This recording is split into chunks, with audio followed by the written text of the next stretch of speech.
Vocês já pegaram o boletim de vocês? Nós vamos meditar hoje na palavra sobre o texto de Malaquias, do profeta Malaquias, o livro que, se o Senhor assim der graça, nós vamos fazer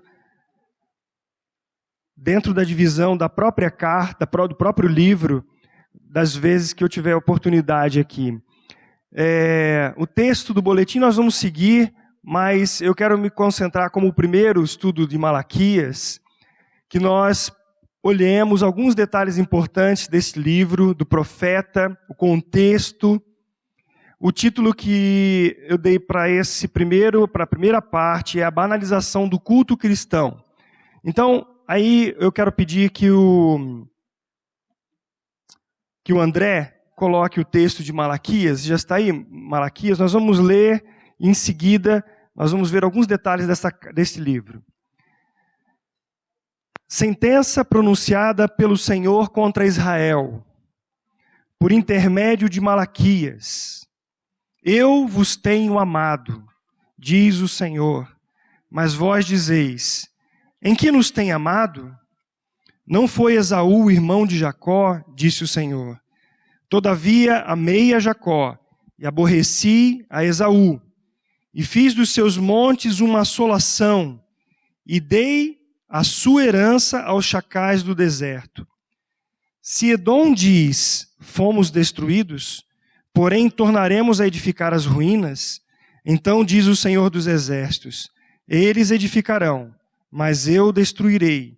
E Edom será chamado terra de perversidade e povo contra quem o Senhor está irado para sempre. Os vossos olhos o verão e vós direis, grande é o Senhor também fora dos limites de Israel. Pai, mais uma vez podemos expor a Tua palavra e mais uma vez somos expostos à ação do Teu Santo Espírito, para que o Senhor nos dê luz e entendimento, revelação da Tua palavra. Queremos a Tua palavra, Senhor, porque o que o Senhor diz é verdade e tem poder para mudar nossas vidas. Nós entregamos esse momento de culto, entregamos esse culto a Ti, Senhor, para a honra e glória do Teu santo nome. Em nome de Jesus Cristo oramos. Amém. Nós temos alguns detalhes deste livro, que eu creio muito importante, nós entendemos o contexto do profeta e a palavra que Deus deu a ele para aquele momento específico de Israel. O livro de Malaquias é o último livro do Velho Testamento, ou Antigo Testamento. Após esse tempo, nós temos os 400 anos aproximadamente de silêncio de Deus para com o povo de Israel. A maioria dos estudiosos concorda que Malaquias ele foi provavelmente contemporâneo de Neemias, em termos aí de meados do século 5 a.C., ou seja, Neemias vai profetizar num tempo de reconstrução do templo, de retomada da adoração a Deus. E ele convoca o povo, tanto Esdras quanto Neemias estão ali naquele período, também Zacarias, Ageu, são profetas que são chamados profetas menores. Por quê? Porque eles eram pequenininhos? Não. É porque o texto deles é menor. O que Deus fala com eles se resume a menor texto, diferente de Isaías e Jeremias. Então, por isso chamando também profetas menores. O ministério de Malaquias ocorreu, então, cerca de 100 anos após o fim do cativeiro babilônico. O decreto de Ciro, que foi em 538, inspirou o que permitiu que os judeus voltassem para a sua terra natal e reconstruíssem o templo. Nós temos isso em 2 Crônicas, capítulo 36. Isso aconteceu cerca de 80 anos após os profetas Ageu e Zacarias, que Zacarias encorajou a reconstruir o templo com gloriosas promessas e bênçãos de Deus. Essa palavra-chave para nós, em termos de promessas de Deus, porque vocês já vão ver. Malaquias também identifica uma crise naquela época. A crise era que ninguém, nessa época, iria imaginar que essa crise se instalaria no povo de Deus. Então ele nos desperta para essa crise, o autor Malaquias, relacionada a Deus, na época em que a única coisa em que estavam interessados era em si mesmos. Eu coloquei em nós mesmos porque a época de Malaquias se assemelha muito à nossa época hoje. Foi um período muito semelhante então ao nosso, em que o povo de Deus deve viver pela fé e não no que vê. Fé e visão, eles são antagônicos. Fé, não há visão, ou seja, não há nada de concreto acontecendo.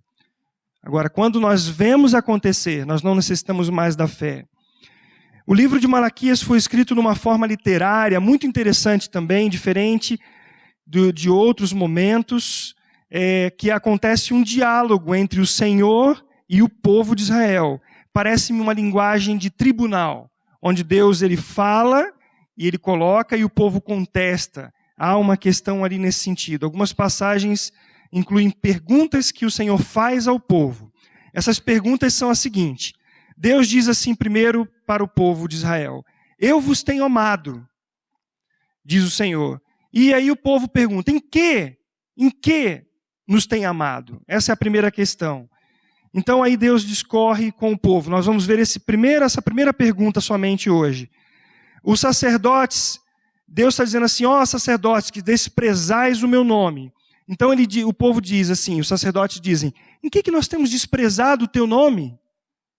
Então Deus discorre com eles assim: olha, o filho honra o pai e o servo honra o seu senhor. Se eu sou pai, onde é que está a minha honra? E se eu sou o Senhor, onde está o respeito para comigo? Então o Senhor faz essa acusação. Depois, outro momento, Malaquias 1 ainda, do 6 ao 7, Deus fala assim: vocês oferecem sobre o meu altar pão imundo e ainda perguntais em que havemos profanado? E aí há uma conversa nesse sentido. Deus diz assim: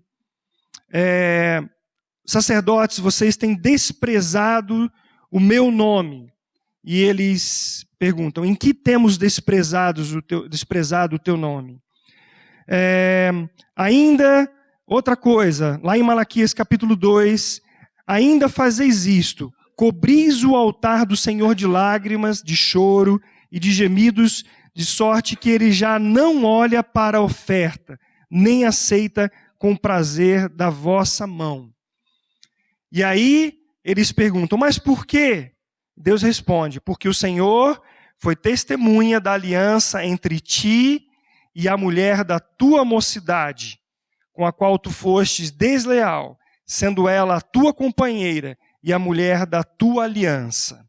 Então Deus coloca essas questões para o povo de Israel. E aí o Senhor diz assim: vocês me enfadam com as vossas palavras. E aí eles perguntam: em que nós enfadamos? Aí ele responde: nisto que pensais, qualquer que faz o mal passa por bom aos olhos do Senhor, e desses é que ele se agrada. E aí a pergunta é: onde está o Deus do juízo? Olha o questionamento que é feito pelo povo de Israel. Então Deus diz assim: desde os dias dos vossos pais vos desviastes dos meus estatutos e não os guardastes. Tornai-vos para mim, e eu me tornarei para vós outros, diz o Senhor dos Exércitos. E eles perguntam: em que nós tornaremos? Eles são cínicos. Eles fazem uma pergunta com cinismo diante de Deus, questionando a Deus. E aí Deus fala assim: vocês estão me roubando. E eles perguntam: mas em que nós temos roubado o Senhor? Então o Senhor diz: nos dízimos e nas ofertas. Com maldição sois amaldiçoados, porque a mim me roubais, vós, a nação toda. E aí, por último, Deus fala com eles: vocês têm falado contra mim.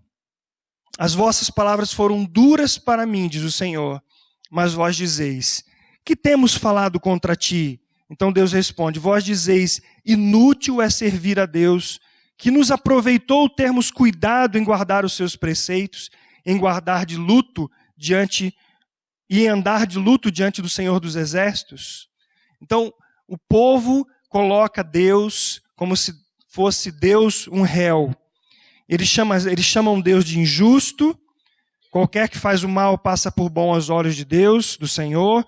Eles chamaram o Deus de imoral, quando eles falam que é desses que ele gosta, dos que são imorais. Chamaram Deus de omisso, quando eles perguntam, onde está o Deus do juízo? E agora chegou o dia da última audiência. O dia do juízo será inesperado e inevitável. Essa é a mensagem de Malaquias para o povo de Israel. Malaquias está falando, em termos gerais, sobre a banalização do culto a Deus. Porque o culto a Deus é relacionamento com Deus. E o povo de Israel estava negligenciando. Agora nós vamos pegar o nosso boletim e vamos seguir na leitura. Conforme for, nós vamos fazendo algumas intervenções. Deus diz então, eu vos tenho amado, diz o Senhor, mas vós dizeis, em que nos tem amado? O tempo em que Malaquias viveu e profetizou se caracterizou por um período de mudanças, porém um tempo de espera. O templo já havia sido reconstruído há um século e o povo estava decadente no seu relacionamento com Deus. A esperança de uma restauração da linhagem de Davi para a direção de Israel, antes despertada por Ageu e Zacarias, havia desaparecido. As profecias messiânicas dos profetas anteriores, como Isaías e Jeremias, ainda não haviam se cumprido e o povo estava apático e desiludido. Este era o contexto do povo de Israel. Imagine só, Deus havia falado pelos profetas que haveria de vir um novo governo sobre o mundo, que haveria o povo de Israel de reinar juntamente com ele. O povo passou desde Abraão até aos tempos de Jesus. O povo de Israel sempre foi escravo. Em nenhum momento ele deixou de ser submisso a alguma outra nação. Passou pela escravidão no Egito, passou pela escravidão na Babilônia, o povo pecava, o povo abandonava Deus, Deus os colocava numa situação crítica, eles buscavam a Deus, eles se humilhavam, se arrependiam, e Deus restaurava o povo. Até que os profetas citados aqui começaram, por fim, a dizer da restauração, apontando para Jesus Cristo. E esse povo, ele sai do cativeiro, ele vai para Jerusalém novamente, e eles estão numa situação, de certa maneira, cômoda. Não havia mais problemas de perseguição, eles ainda eram escravos, porque eles ainda eram submissos a outra nação. Porém, havia uma certa calmaria. E o povo de Israel, desinteressado no culto e também apático, porque não via aquelas profecias sendo cumpridas da restauração do povo, da linhagem de Davi, então eles entram numa apatia, e essa apatia ela reflete na adoração. E quando Deus diz assim, eu amo vocês, eu sempre amei vocês, e o povo cinicamente, ironicamente pergunta, em que o Senhor tem nos amado? Em que? O que o Senhor tem feito para que nós possamos ver o teu amor? E esse é o questionamento. Parece que os nossos dias são semelhantes. As pessoas, Deus tem derramado da sua graça sobre toda a terra. Deus tem dito para todos nós, eu amo vocês. Mas parece que muitos estão assim, mas em que o Senhor tem nos amado? Deus diz assim, eu amei o mundo de tal maneira que enviei o meu Filho unigênito, para que todo aquele que nele crer seja salvo e não pereça. Deus faz cair essa chuva de hoje sobre maus e bons. Deus derrama a sua graça geral sobre todo o universo Por que Ele derrama da sua graça? Porque Ele é amor. A essência de Deus é que Ele ama. Mas quão difícil para as pessoas nos nossos dias é entender como que Deus me ama. Eu estou passando por uma situação, talvez não falemos muitas vezes, mas há uma indignação contra Deus quando as pessoas não são atendidas nas suas necessidades. Parece que nós estamos usando Deus. E parece que isso está, de uma maneira geral, acontecendo no próprio culto do povo de Deus. Um desinteresse. Se aquilo não atende à minha vontade, à minha necessidade, o culto não foi bom. Eu venho, talvez eu não entregue meus dízimos e ofertas conforme o Senhor colocou e Ele tem dado aos nossos corações. Talvez muitos venhamos à reunião do povo de Deus e somos apenas juízes, julgando Deus e julgando o que nós estamos fazendo, porque nós nos colocamos como juízes de Deus, colocamos Deus no banco dos réus. Talvez Deus não esteja fazendo aquilo que você tenha pedido para Ele, e por isso há um distanciamento do relacionamento com Deus. Passadas as influências de Esdras e Neemias, o período em que Malaquias profetizou era de frieza espiritual e de culto desleixado. O versículo 7, nós não vamos entrar no estudo, mas diz assim: ofereceis sobre o meu altar pão imundo, e ainda perguntais, em que te havemos profanado?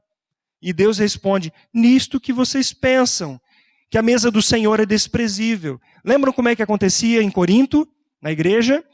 Que os mais ricos podiam chegar antes na reunião e a ceia era comida por eles antes que aqueles servos, trabalhadores, pudessem chegar à reunião da igreja. E aqueles chegavam e já havia só mais migalhas, tudo partido, não havia espera. Havia uma banalização do culto a Deus também. Porque culto não é o momento que nós estamos simplesmente cantando. Nós hoje cantamos a palavra de Deus. Eu estou aqui com a ordem de culto e nós hoje cantamos Salvador maravilhoso. Mas às vezes cantamos isso como se fosse qualquer outra coisa. Nós cantamos Aleluia, Hosana, que o Senhor tem poder para salvar. Mas talvez isso tenha saído dos nossos lábios sem nenhuma essência no coração. Nós cantamos que Ele tem poder. Nós cantamos que o louvor é fruto do amor que o Senhor tem colocado em nosso coração. Mas será que nós temos respondido esse amor que o Senhor tem nos dado? O culto continuava. O culto continuava lá em Israel. Mas o que acontecia? Era desleixado. Os sacrifícios eram oferecidos, os sacerdotes exerciam suas funções, porém sem a essência, sem cuidado e sem vida. O culto prestado agradava os homens, mas conforme mostra o profeta, desagradava a Deus. Deus levantou Malaquias, gente, para pregar não o que ele queria.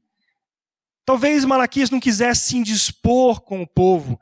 A função do pregador não é agradar o povo, mas é falar o que Deus está dizendo.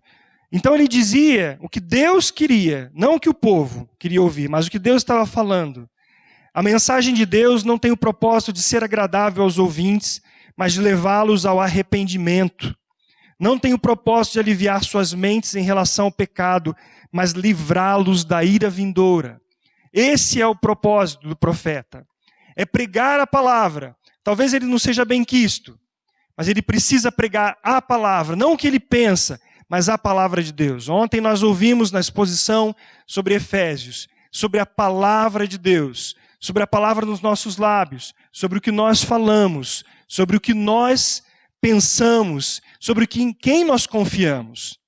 Então, essa coisa de nós, eu gosto mais de um do que do outro, de ouvir. Claro, nós precisamos pregar a palavra em amor. É a verdade sempre em amor. Mas deve ser a palavra de Deus, não o que nós pensamos. Se nós pregamos o que pensamos, estamos pregando a nós mesmos e não a palavra de Deus. As características principais do povo eram a desilusão. Versículo 1:3 fala sobre isso.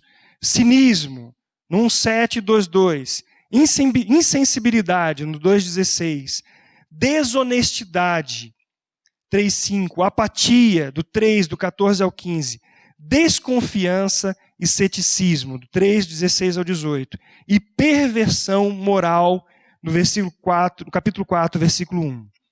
O profeta denuncia o pecado da irreverência, da superficialidade e leviandade. Malaquias está falando sobre a banalização do culto a Deus pelo povo e a necessidade de despertamento, pois o julgamento se aproxima. Avivamento tem a ver com arrependimento. Nós temos orado por avivamento em nossa comunidade.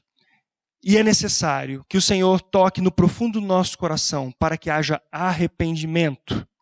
Mas por que nós precisamos de avivamento, pastor? O que precisamos mais? Nós precisamos ser testemunhos vivos de que Cristo é o Salvador, de que Ele nos ama e de que nós nos amamos uns aos outros. E esse amor transborda de tal maneira que as pessoas, ao olharem, verão a marca de Cristo em nós. Mas eu creio que o Senhor precisa quebrantar ainda o nosso coração. Porque nós achamos que o nosso culto está perfeito. Não está tão perfeito porque o louvor que eu queria cantasse não cantaram. O pastor não pregou o que eu queria ouvir. O irmão que veio aqui falou uma palavra errada. Eu vi um texto que eu comecei a ler ontem à noite, que diz que o culto, a reunião do povo de Deus, geralmente é uma desorganização, uma palavra mais ou menos assim que ele disse. Mas por que é desorganizado? Não é que ele é desorganizado, é porque são pessoas falhas que estão. E o culto não é só exercido por quem está aqui à frente, o culto é seu, é meu ao Senhor Jesus Cristo, a Trindade Santa. Não é responsabilidade exclusiva de quem está aqui. Então alguém erra ao falar uma palavra, alguém na oração prolonga, às vezes passa um pouco do tempo, mas nós estamos tão presos a essas questões que nós não adoramos ao Senhor muitas vezes. Porque o culto nosso pessoal diante de Deus durante a semana talvez esteja assim também. Talvez a Bíblia só esteja sendo aberta aos domingos na nossa casa. Talvez nossos filhos não nos vejam lendo a Bíblia, não nos vejam orando. E nós queremos o quê? Deus, o Senhor não nos ama, porque eu estou passando necessidade, porque minha mulher está brigada comigo, porque meu marido está brigado comigo, porque meu filho é rebelde. Então nós estamos assim, colocando Deus, o Senhor não nos ama, porque se amasse faria o que eu pedi. Mais ou menos era isso que estava passando com o povo de Israel. Nós estamos vendo a realidade do povo de Israel. Sentença pronunciada pelo Senhor contra Israel por intermédio de Malaquias. Sentença significa uma mensagem de peso, ou uma sentença judicial. Essa é a intenção. Em hebraico, a palavra massa, essa palavra deveria estar em itálico, porque é uma palavra hebraica, enfatiza que as palavras dos profetas eram do Senhor, e não deles mesmos. Palavra de juízo, que deve ser entregue aos inimigos do Senhor. Não sabemos quem foi Malaquias, pois não há registro de dados pessoais que dizem respeito ao seu pai ou onde tenha nascido. Pode se referir a uma pessoa chamada Malaquias, ou um profeta anônimo a quem Deus chamou de meu mensageiro. Então Malaquias significa meu mensageiro. Mas o que é importante para nós não é isso. O importante é a mensagem que ele traz. E a mensagem que ele traz ao povo de Israel é essa: eu vos tenho amado, diz o Senhor. Mas vós dizeis, em que tem nos amado? Vamos ler juntos? Eu vos tenho amado, diz o Senhor. Mas vós dizeis, em que nos tens amado? Deus fez uma declaração. Eu sempre os amei, diz o Senhor. O povo de Israel não estava levando em conta a sua história, desde Abraão até a libertação do cativeiro babilônico. Não estavam levando em conta a misericórdia de Deus, quando clamavam a Deus, e Deus os livrava.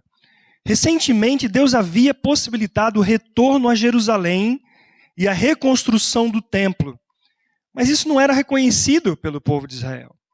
Ao contrário, fizeram uma pergunta afrontosa para Deus. Em que o Senhor tem nos amado?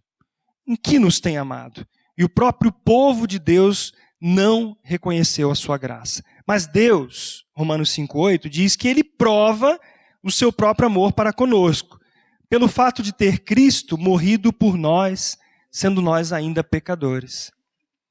Olha a nossa condição. Olhe a nossa condição antes de Cristo em nossa vida. Olhe a nossa condição agora, sendo Cristo a nossa vida.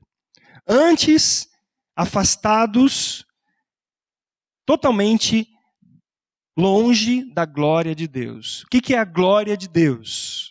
A glória de Deus é a manifestação dele próprio, do seu caráter, de quem ele é. E se ele não tivesse revelado a nós, nós não o teríamos conhecido. Ele se revelou a nós. Ele foi buscar-nos. E ele mudou a nossa vida.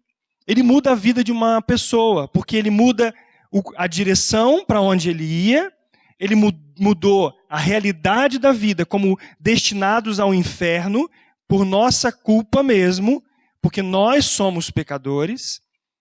Ele muda a nossa trajetória, ele nos converte, nos muda o sentido da nossa caminhada. Ele nos dá a perspectiva, então, da vida eterna. Ele derrama o seu amor em nossas vidas. Ele vai tratando com pecados que nós ainda cultivamos, ainda temos em nosso coração, porque quando o Senhor nos deu uma nova vida, Ele nos deu uma vida no Espírito. E esta vida no Espírito agora é a conexão de Deus no nosso Espírito. E Ele dirige a nossa alma e nos livra da tentação que está vindo contra a nossa mente e a nossa carne. Por isso o apóstolo Paulo disse: eu já estou crucificado com Cristo, vivo não mais eu, mas Cristo vive em mim. E a vida que agora eu tenho na carne, neste corpo, sujeito ao pecado, o que ele diz? E a vida que ainda vivo na carne, vivo pela fé no Filho de Deus. Porque se o Senhor nos deixasse totalmente perfeitos, ou seja, se Ele nos tivesse dado impecabilidade, nós não dependeríamos do Senhor. Nós andaríamos soberbos, deuses. Mas o Senhor mostra a cada dia a nossa falência. Ele mostra para nós que sem Ele nada podemos. Que Ele está a cada dia manifestando o seu amor, a sua graça, a sua misericórdia. Se Deus não amasse esse mundo, Ele já teria acabado com esse mundo. Se Deus não tivesse amor na sua essência pelo ímpio, Ele já teria matado o ímpio, já teria exterminado o ímpio. Mas o Senhor mostra esse amor para nós. É chamado na teologia reformada de graça comum. É essa chuva que cai sobre a terra, que vai dar a plantação, que vai fazer tanto justo como injustos comer o alimento. Mas Deus tem uma revelação específica que está na pessoa de Jesus Cristo. E Ele diz: eu te amo. Mesmo que você não reconheça isso, eu te amo. Amados, Deus nos tem dado, Deus nos tem provido, Deus nos tem nos sustentado. Mas parece que a nossa época é de desconhecer isso. E se eu passar fome? Bom, eu posso passar necessidade, mas o Senhor não vai deixar passar fome. Porque a palavra diz que Ele nunca viu o justo passar necessidade, nem a sua descendência mendigar o pão. E a necessidade que eu digo aqui, quando eu digo que eu posso passar necessidade, é de coisas que eu acho que é imprescindível para mim. Meu desejo. Mas o que de fato eu preciso? O que de fato nós precisamos? A palavra fala que se nós tivermos o que comermos, o que nos vestirmos, estejamos satisfeitos. Mas há uma ingratidão, sabe? Não, eu não tenho aquele carro que eu gostaria. Eu não estou conseguindo fazer isso e aquilo, sem contar das pisadas que nós damos em relação a tantas coisas que são desobediências, que a consequência dessa desobediência virá sobre nós. Deus tem sido misericordioso conosco. Irmãos, nós estamos vivendo muito bem. Mas o nosso culto, eu digo na nossa época, no nosso tempo, é um culto vazio, centrado no homem, centrado nas expectativas do homem. Como o Senhor tem concedido de estar focando nesta área, eu vejo cada coisa, quando eu vou pesquisar, nós temos a centralidade do homem tão forte no culto, que nós não podemos chamar aquilo de igreja, porque o culto é o homem e não a Deus.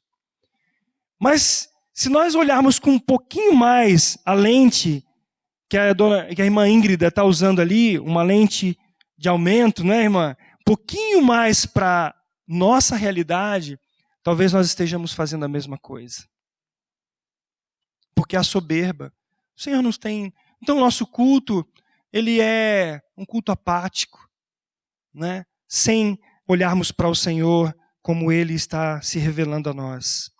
O Senhor prova o seu amor, mas a gratidão e um correspondente amor para com Deus parecem ser dificultados pelo hedonismo, que é a doutrina moral em que a busca pelo prazer é o único propósito da vida. Carregado de sua própria imagem, no estado de mornidão, é assim que as coisas acontecem. Na Europa, muitas igrejas já fecharam por causa do pequeno número de fiéis. Igrejas que estão sendo transformadas em boates, igrejas que, esses dias eu vi num programa, uma igreja provavelmente presbiteriana, linda, linda, linda, igreja não, o templo, né? Foi transformado numa casa. Uma casa que é chamada de casa até exótica. Porque o número de fiéis, as pessoas estão deixando. Não, Deus não existe. Deus não me ama, não quero nem saber.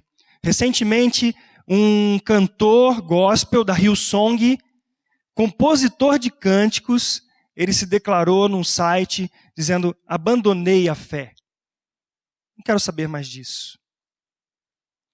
No estado, já li isso aí, né?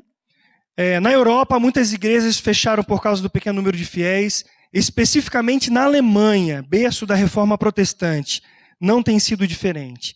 Mateus 24, de 12 a 13 diz: e por se multiplicar a iniquidade, o amor se esfriará de quase todos.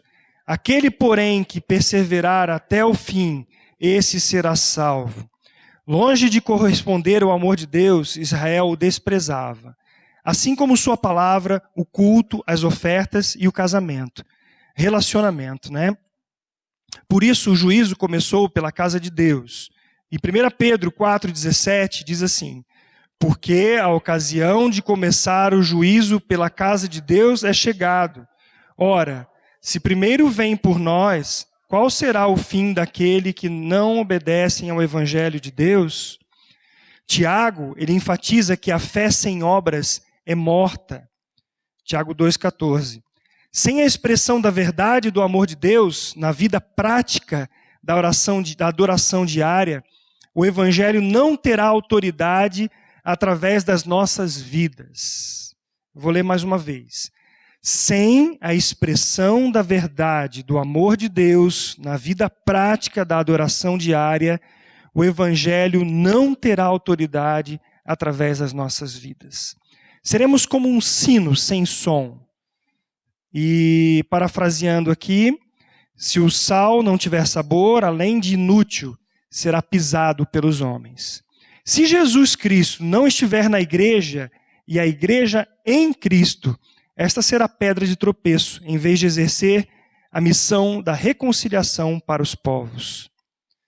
O amor de Deus para conosco é muito interessante, porque quando nós lemos lá em Deuteronômio, capítulo 6, Deus, quando dá os 10 mandamentos, os estatutos e os juízos, ele dá através de Moisés, ele diz assim: ensine para os teus filhos, cumpram na terra que vocês vão passar a possuir.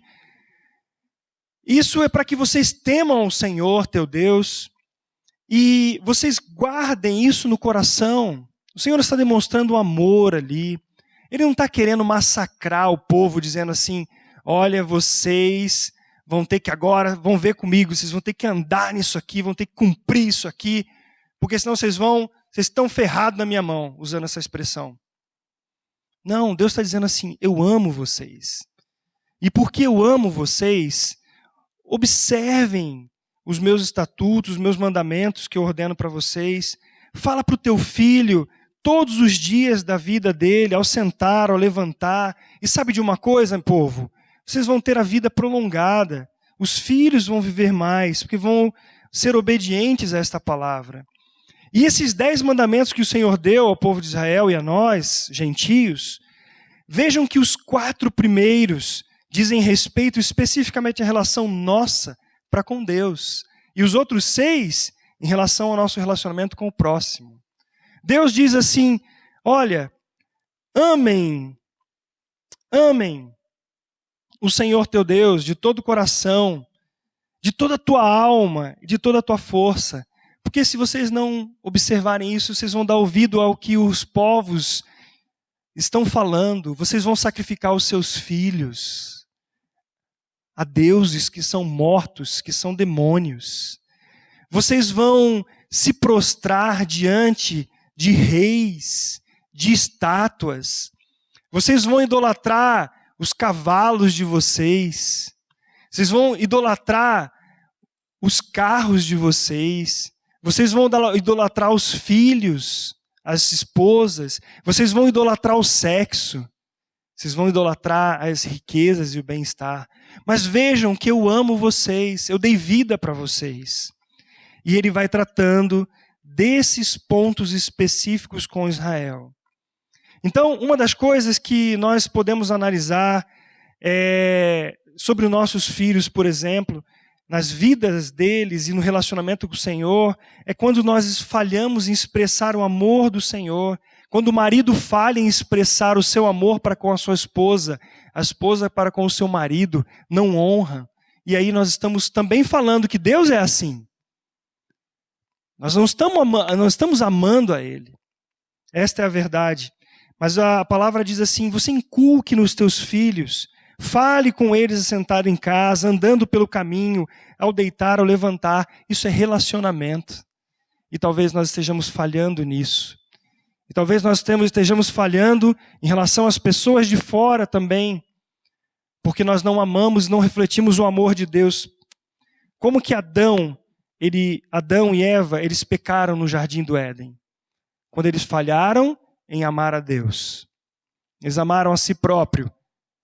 Então eles falharam. Quando Israel falhou para com Deus, quando eles quiseram os seus próprios interesses e não submeter à vontade de Deus. Nós sabemos que a palavra de Deus, ou a vontade de Deus é o quê? 3 coisas. Boa, agradável e perfeita. Como disse ontem o pastor aqui, se Deus me ama, eu posso colocar minha vida diante dele. Posso entregar minha vida diante dele. Porque se Deus me ama, ele vai cuidar de mim. Não é? E se ele é todo poderoso, e ele pode fazer todas as coisas segundo a sua vontade, e a vontade dele é boa, agradável e perfeita, ele vai fazer o bem para mim. Mesmo que eu não entenda que aquilo é o melhor para mim, ele vai fazer o melhor. E como nós falhamos muitas vezes em entender isso, esse amor, nós agimos com Deus com medo. Porque quando nós pecamos, nós achamos que Deus não continua nos amando. Então nós nos escondemos, colocamos folhas, tapando nossa nudez, mas nós estamos totalmente nus diante do Senhor. Ele conhece o profundo do nosso coração. E aí o que acontece? Nós deixamos o tempo passar. Parece que é assim que nós agimos muitas vezes com os nossos relacionamentos. Nós ofendemos alguém e nós não falamos com essa pessoa depois, quando nós entendemos que nós erramos. Deixa o tempo passar. Parece que com Deus às vezes acontece a mesma coisa. Alguém quer falar alguma coisa que você fez errado, que eu fiz errado, não chega para mim. Chega para outra pessoa e fala. E aquilo ali vai causar problema, vai ser fofoca, vai ser mal, semeando maledicência no povo de Deus. E com isso nós não expressamos o amor de uns para com os outros. Vocês vejam como nós precisamos, todos nós, indistintamente, precisamos nos humilhar diante de Deus. Reconhecer o amor de Deus. Talvez estejamos falhando nisso, amados.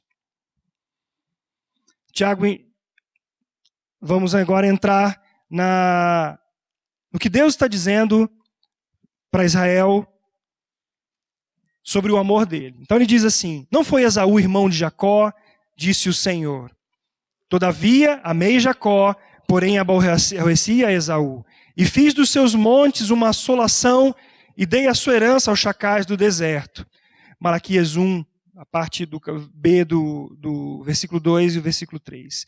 Aqui está um exemplo claro do amor incondicional no exercício da soberana e boa vontade de Deus. Eu não entendo a soberania de Deus, mas eu sei que Ele é Deus. Eu não sou Deus. Então me submeto à sua soberania, mesmo que não entenda. Mas o questionamento do povo parece o mesmo do salmista, que pode ser o seu também, pode ser o meu, e sem dúvida já foi o meu. Ele diz assim: quanto a mim, porém, quase me resvalaram os pés. Pouco faltou para que se desviassem os meus passos, pois eu invejava os arrogantes ao ver a prosperidade dos perversos. Versículo 12. Eis que são estes os ímpios, e sempre tranquilos, aumentam suas riquezas. Com efeito, inutilmente conservei puro o coração e lavei as mãos na inocência, pois de contínuo sou afligido e cada manhã castigado, até que entrei no santuário de Deus e atinei com o fim deles. O salmista, assim como nós, ele fala assim: quase me resvalaram os pés, pouco faltou para que me desviassem os meus passos. Por quê? Porque ele começou a olhar: o fulano ali tem dinheiro, eu não tenho. O fulano tem uma família bonita, eu não tenho. Fulano tem um carro do ano, eu não tenho. Deus não me ama.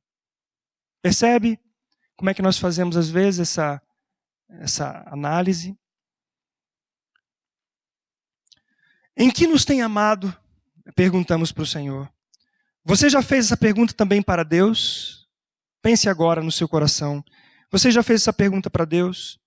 Ela expressa a nossa incredulidade tantas vezes.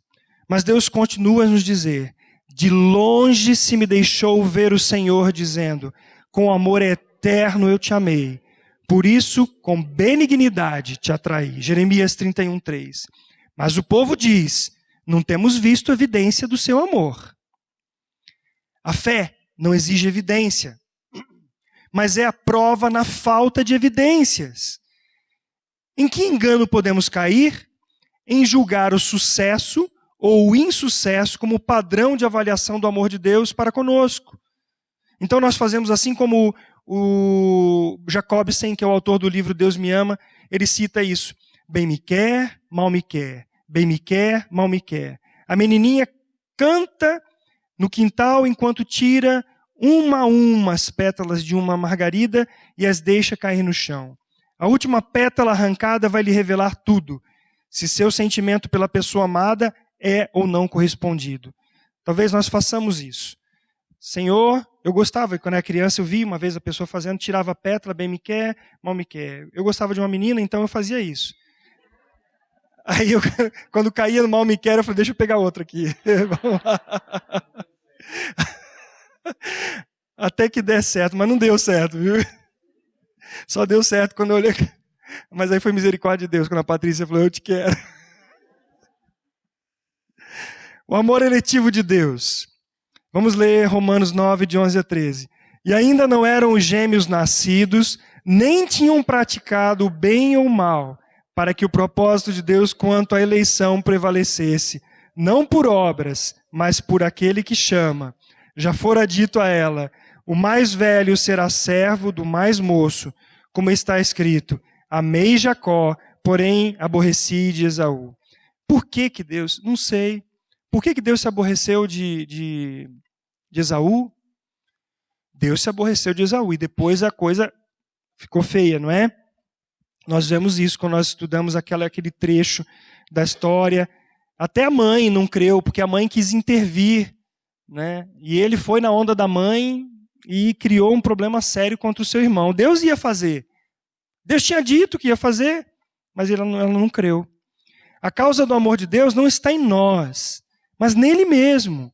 Deus escolheu Israel não porque era a maior ou a melhor nação, pois quando a escolheu, nem nação era. Lembra que Deus chamou Abraão? Nem era nação. E João 15,16, Jesus disse aos seus discípulos: não fostes vós que me escolhestes a mim, pelo contrário, eu vos escolhi a vós outros. Deus não nos elegeu porque previu que teríamos fé, boas obras, santidade ou obediência. Ele nos amou primeiro, porque Ele é soberano. E eu não quero saber de ficar questionando se alguém é ou não é. Eu quero pregar o Evangelho. Eu quero dizer para as pessoas, porque Deus amou o mundo. E, gente, no mínimo, o amor de Deus é aquele que derrama graça todos os dias, pão, alimento, ar, saúde, condições, no mínimo. Então não posso dizer que Deus não ama as pessoas, que Deus não ama o mundo, porque essa é a graça geral, a graça que abrange todos. Agora existe uma graça redentora, e você foi alcançado por ela? Se você foi, diga amém.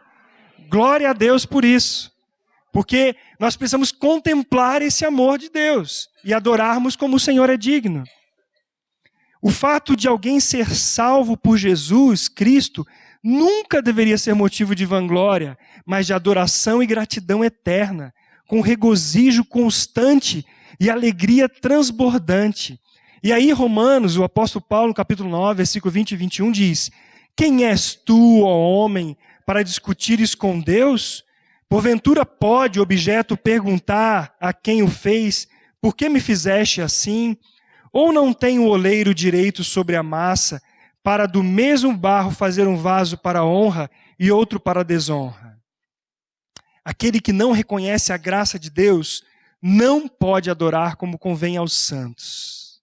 Olha que a palavra diz que convém aos santos o louvor. Olha o que diz, então, o Salmo 147:1.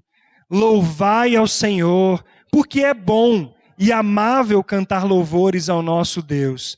Fica-lhe bem o cântico de louvor. É isso que o Senhor quer, que o povo reconheça esse amor e tenha intimidade com Ele. O texto ainda de Malaquias 1, versículo 2 e 3, que nós estamos nos concentrados nesta manhã, diz: amei a Jacó, porém aborreci a Esaú, e fiz dos seus montes uma assolação, e dei a sua herança aos chacais do deserto. Esaú, ele rejeitou a sua primogenitura, tá? Primeira coisa que a gente vai ver no texto, que está em Gênesis e também em Hebreus. Ele não dava valor às coisas espirituais, mas preferiu satisfazer seu apetite. Ele trocou o seu direito de primogenitura por um prato de sopa de lentilhas. A história da descendência de Esaú mostra quais eram seus valores também. Deus, diz o Hernandes Dias Lopes, jamais predestinou Esaú a ser um réprobo. Deus jamais predestinou o pecado. Esaú deliberadamente abandonou a Deus e as coisas de Deus. Por isso, ele deu herança aos chacais do deserto, chacais do deserto, que é um povo, se eu não me engano, os Nebatitas. Ele deu herança, porque Esaú foi abençoado, lembra? Que Deus deu a bênção também para ele, e que ele angariou muitas coisas. Ele teve uma nação praticamente descendendo dele. E lembra também que o seu pai disse a ele que ele seria liberto quando ele perdoasse o seu irmão. Ele seria tirado o jugo de sobre as suas costas. Ele perdoou a Jacó, mas a sua descendência não teve nem um pouco de perdão. Está aqui. Embora Esaú tenha perdoado a Jacó, seus descendentes foram terrivelmente maus. Está lá em Números, depois dê uma olhadinha, para com o povo de Israel. Vamos ler então Hebreus 12, 16 a 17. nem haja algum impuro ou profano como Esaú, o qual por um repasto vendeu o seu direito de primogenitura. Pois sabeis também que, posteriormente, querendo herdar a bênção, foi rejeitado, pois não achou lugar de arrependimento, embora com lágrimas o tivesse buscado. A palavra diz que ele não encontrou arrependimento, ele não teve arrependimento, e por isso não houve lugar no âmbito de arrependimento.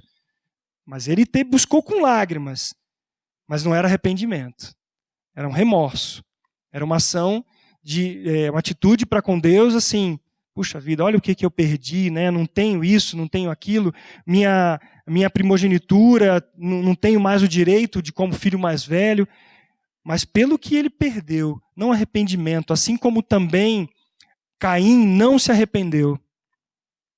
Então Deus está mostrando para nós aqui que foi uma atitude deliberada de Esaú. Os vossos olhos, vamos ler Malaquias 1:5. Os vossos olhos o verão, e vós direis, grande é o Senhor também fora dos limites de Israel. Se Israel olhasse mais ao seu redor, conheceria melhor o amor de Deus, e veria como Deus fora maravilhoso com eles, em contraste com as experiências de outras nações. Se o povo de Deus não vê que Deus o ama, pouco pode dizer às nações do amor de Deus. E aqui Deus está dizendo no versículo 5, que os vossos olhos o verão, e vós direis, grande é o Senhor também fora dos limites de Israel. E graças a Deus, porque Deus disse isso, porque nós estamos fora dos limites de Israel, e o Senhor nos alcançou. Nós somos gentios, éramos gentios. Quem que era gentio? Quem não era de Israel, quem não era do povo de Israel. Nós não éramos. E o Senhor nos fez povo seu, nação santa, povo adquirido, para anunciarmos a sua glória. Aquele que nos tirou das trevas para a sua maravilhosa luz. Então Filipenses 1:6 diz, estou plenamente certo de que aquele que começou a boa obra em vós, há de completá-la até o dia de Cristo Jesus. Graças a Deus, amados, porque o Senhor não desiste de nós. Ele não desiste da primeira igreja batista em Londrina. O Senhor tem sido misericordioso conosco. Esses dias eu ouvi um termo de uma pessoa que saiu daqui. Ele disse assim, os jovens da primeira igreja estão acabando. Um culto não tem motivação, porque essa pessoa gosta de brilho, sabe? Ele disse assim, a primeira igreja está acabando. Ele não sabe o que Deus está fazendo em nossas vidas. Ele não sabe o que o Senhor tem usado por misericórdia as nossas vidas. Ele não sabe do que Deus tem feito. Mas Deus nos humilha, viu? Deus nos humilha, para nós sabermos que toda a glória, toda a honra seja dado a Ele. Deus nos humilha para dizer assim, povo, sou eu que faço. Sou eu que capacito. Sou eu que estou agindo na vida de vocês. É Deus quem está fazendo isso em nossas vidas, e meus irmãos. Então nós vamos para o último parágrafo, porque Deus não nos desampara, Ele não nos deixa, Ele há de completar até o dia de Cristo Jesus. Então, Deus, Ele tem os seus. Ele não desiste do seu povo. É por isso que Deus continua nos amando e nos advertindo. É por isso que Ele nos exorta. É por isso que Ele nos deixou as Escrituras. É por isso que nós lemos no Novo Testamento tantas exortações do apóstolo Paulo. É por isso que Ele diz, insensato Gálatas, quem vos fascinou a vós outros, antes cujos olhos foi Jesus Cristo exposto como crucificado? É por isso que o Senhor continua nos trazendo a palavra dEle, para que em exortação, em amor, possamos ter as nossas vidas direcionadas para a glória dEle. É por isso que você está aqui nesta manhã, é por isso que nós temos a graça de Deus de transmitir o culto pela internet, e vários irmãos estão podendo hoje ouvir esta palavra também. Mas qual é a nossa resposta em esse amor de Deus? Qual tem sido, amados, a nossa resposta diária? Tem sido de questionamento, de briga com Deus, ou tem sido de submissão a esse amor de Deus? Reflita sobre isso. Eu quero ler o texto de Malaquias e orar com os irmãos. orar por minha vida, orar pela vida dos irmãos. Malaquias 4:2 diz assim: mas para vós que temeis o meu nome, nascerá o sol da justiça, trazendo salvação nas suas asas. Saireis e saltareis como bezerros soltos da estrebaria. Malaquias, ele foi um pastor também.